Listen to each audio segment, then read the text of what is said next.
Okay, this is the Surveil Zone Sony 800 TVL camera.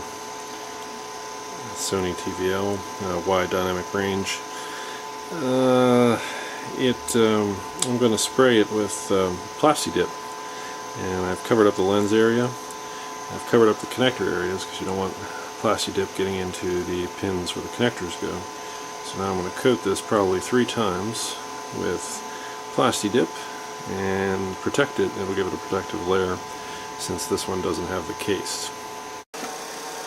Okay, now I'm at the point where I have to figure out how to get the pin and tilt cables here all the way back to behind here on the other side is where the receiver points are. I'm going to put it on number 7 and number 8 pins on the EzUHF for the pin and tilt.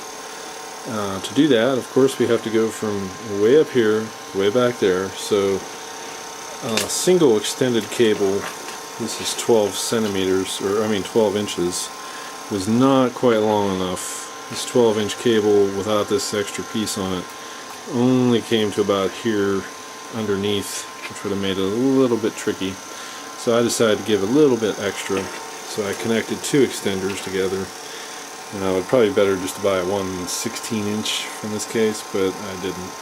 I used some CA to connect these 2 together to make sure they don't pull apart. I guess you don't really need to do that because there's very little chance of them pulling apart, but hey, I like to be safe. I like to label the connectors, so I've put what they are on each end. So I'll run those from there all the way to the back, down along the side here and through here. I could and probably would have preferred to have put the receiver, which is back here again, a little more forward, maybe into here. Problem is the extender cable I have for the antenna is probably not long enough, wouldn't get me much further. So I would have been better off with a little bit longer of an extension cable too. I think that might have been a 30 centimeter or a foot long. If it had been a little bit longer, it might have given me more distance, I think. But that's okay. I've got these little extenders. That's the only part I've got to reach that's a little bit out of reach. I'll also put some extensions on these leads down in here for the microphone, which I'm going to put here behind the wing. I might have to dig a little bit out of there. And then also for the transmitter audio is here. Now these connectors are for the video and for the camera. Video, transmitter, and camera. I need to label them. But those are fine right where they're at. So all I have to do is make some extensions on the transmitter audio and microphone, which that barely reaches as it is, so wouldn't hurt to have a little more. I'm trying to leave this space empty for all the wires from the wing over here. I may even end up shortening the ESC lead. And of course I have to remember down the road here to disconnect the red pin from the ESC lead for the throttle from the servo connector, because that'll create a ground loop and we don't want that because there's a BEC involved in the vector, which I chose to do. And that'll come in a later video. But we're getting there, almost there. Okay, here's an update. I have been testing center of gravity, and more on that in another video, but basically I put the wing on and I found that this area here, with the sensor being here, was pretty well crimped, although it did work. So I may try to move this guy just under the foam here if I can. It's very difficult to see here in this lighting, but the battery is let me see if I can, well, let's do this. Let's take a look at the pod first. Pod seems to be working fine now. I had some issues with servo groan and twitching on the pan module. I don't know if I've cleared that yet or not, but it seemed to be coming from the receiver, or the transmitter rather, not any of the wiring in here. But all this is working now. I'll take this off so you can see the insides here. Using the 8.5 centimeter rule from the leading edge of the wing back for center of gravity. I used my balance stand, which is, well, it's down there, earlier to balance things out, and I found it was pretty well nose heavy. And there you can see all the wires in there. I'm going to take off the pod canopy there. But I found that this battery has to come back this far, which is pretty darn far compared to where I used to have it. I think it used to sit somewhere right under this piece of wood here. And now it's shifted way back to account for the center of gravity difference.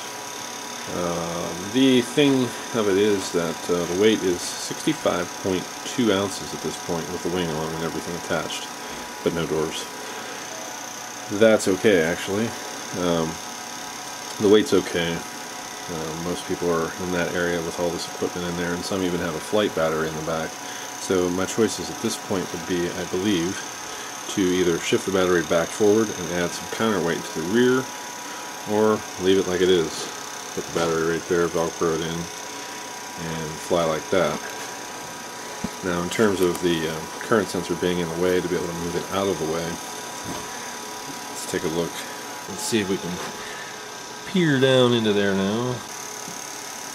Well, at any rate, I can't get the light good enough, but just based on my finger position here, right at the fingertip is where the battery's front edge is.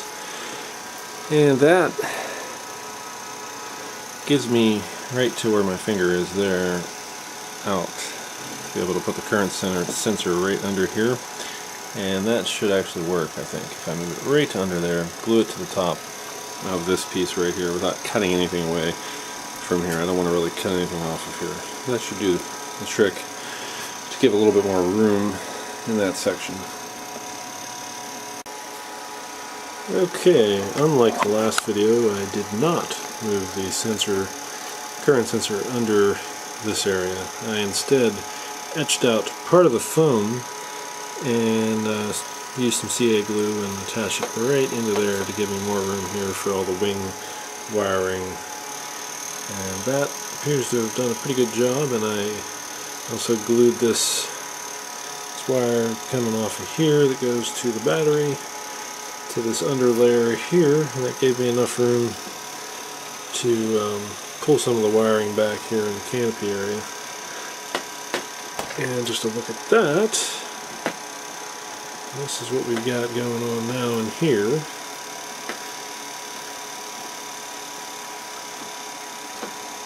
Take this off and pull that away. And as you can see, there's the wires out of the way. Nicely tucked, center gravity shifted back quite a bit, as of now anyway. And there's the wires coming off of this guy. I've simplified that. I probably will never disconnect these, so I've left them on there. Use some electrical tape just to tidy up the wires, and those get pushed down into that area when this is put back on. And that works out well. Keeps the wires out of the way of the servos, and should be good. Next up, I'm going to put the doors on. Okay, ready for the doors and the hinges. What I've done is I've made a, took this knife and made a slit right here in the left doorway at an angle like that down inside. Now we take the Dubro hinges, which you can get off of Tire Hobbies.